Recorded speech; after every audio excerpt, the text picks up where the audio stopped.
Hey everyone, today we are going to be making these cool articulated arrow-shaped dangly earrings.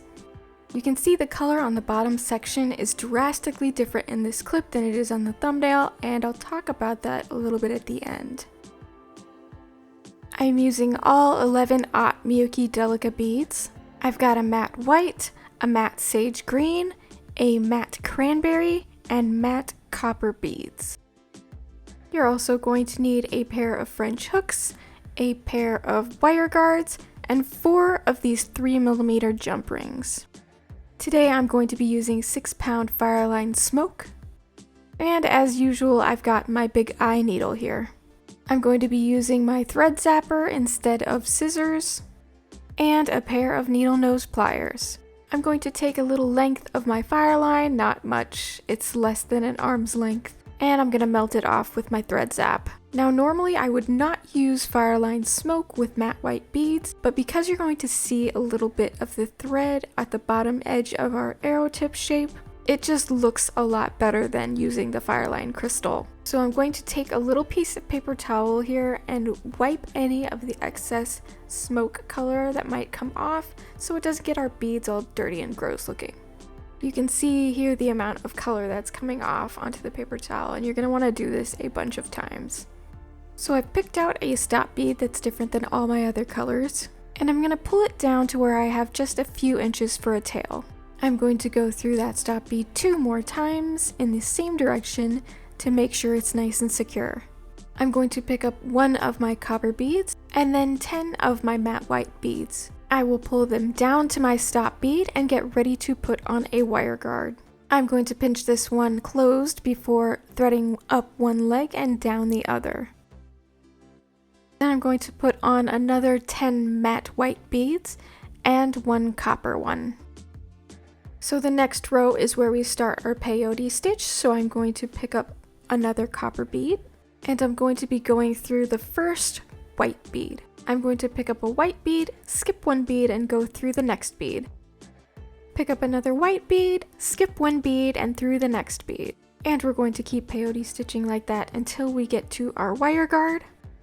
And then when we get to the bead that is touching the wire guard, at that point I'm going to skip both of the beads that are touching either side of the wire guard and go through the next bead on the opposite side of the wire guard.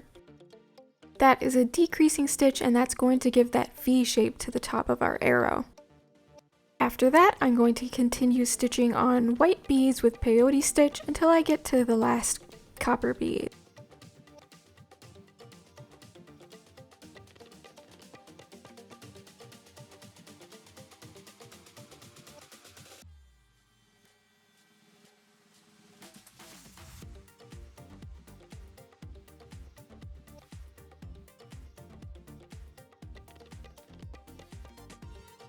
And since we're at the end of the row and I still have to stitch on 1 more copper bead, I'm going to pick up my copper bead and go in through the bead underneath of it.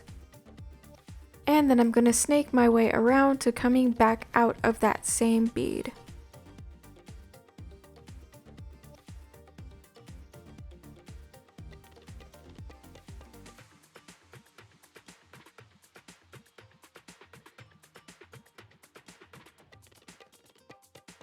And then I'm going to go through the last bead that we just put on towards the middle. And then we can continue stitching on white beads with the peyote stitch.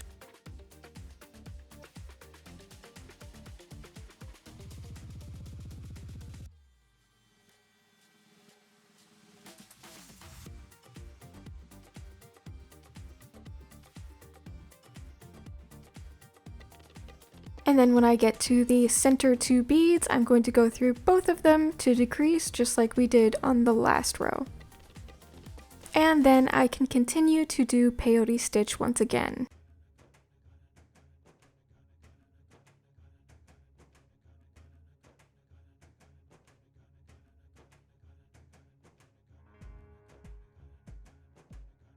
And at the start of the next row, I'm going to be adding a copper bead and continuing with the white beads. And in every row, we're going to be doing that decreasing stitch in the center so that we can get our little arrow tip shape.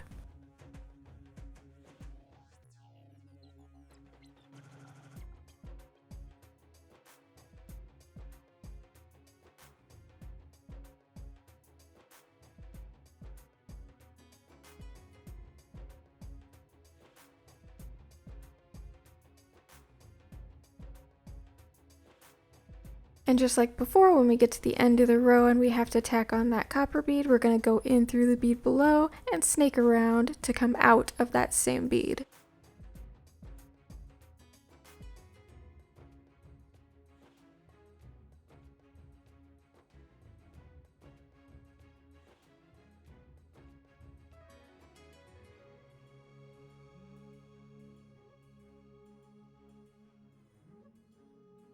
And then we're going to go towards the right through the copper bead that we just put on.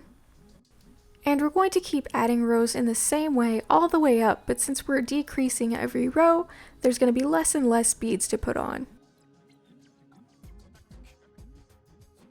Now we've gotten to the point where we can't add any more white beads, and we just need 2 more copper beads to finish it off.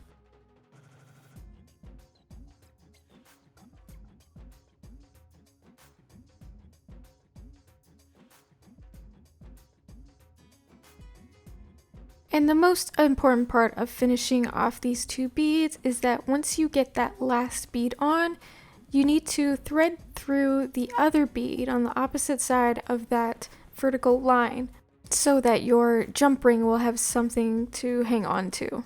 Now I'm going to weave my way around these copper beads a couple times, making sure to make a few full circles. And that makes sure it's secure enough that it won't come undone when I snip off the excess length of thread.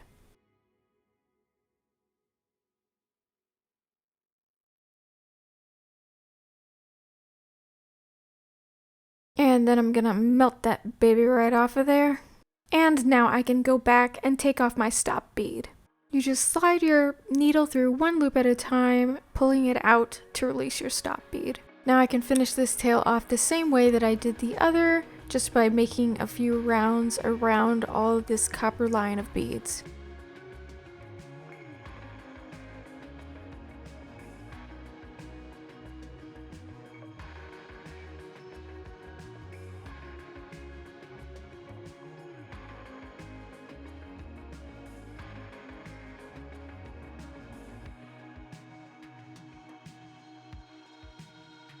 And there you have the top piece of your earring.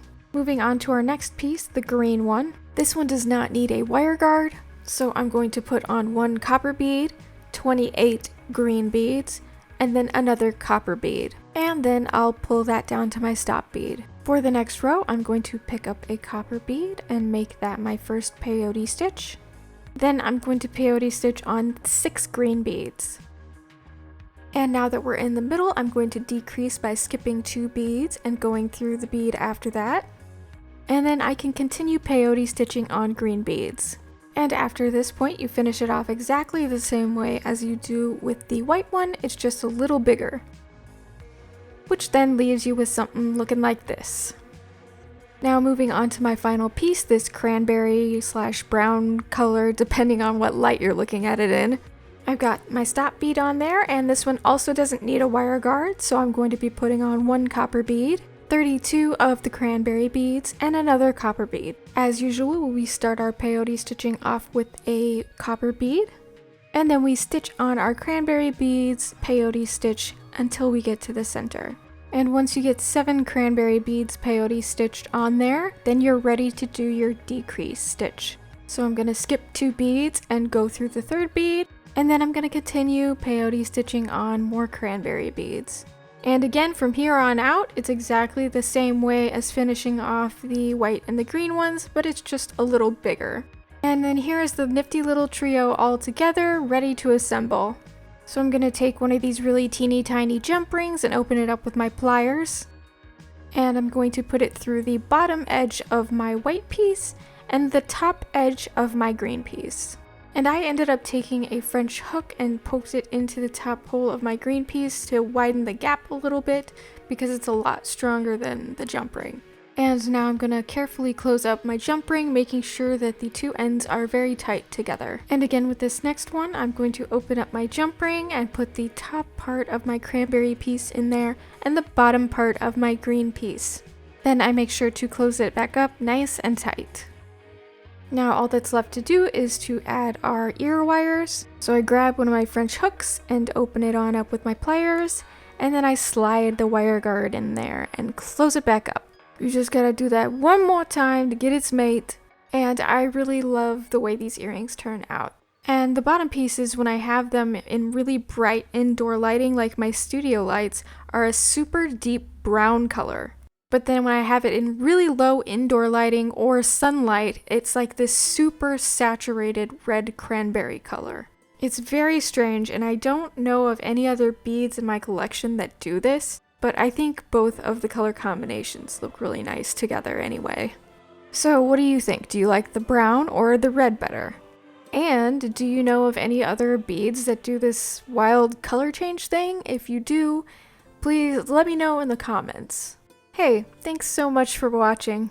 If you enjoyed this tutorial and want to see more like it, be sure to throw me a morsel of a subscribe, a crumb of a like, or a tasty tidbit of a comment. And if you really want to support this channel, you can find all the pieces that I make here on my website, or maybe even download a pattern or two. I will leave links in the description box. Okay, bye!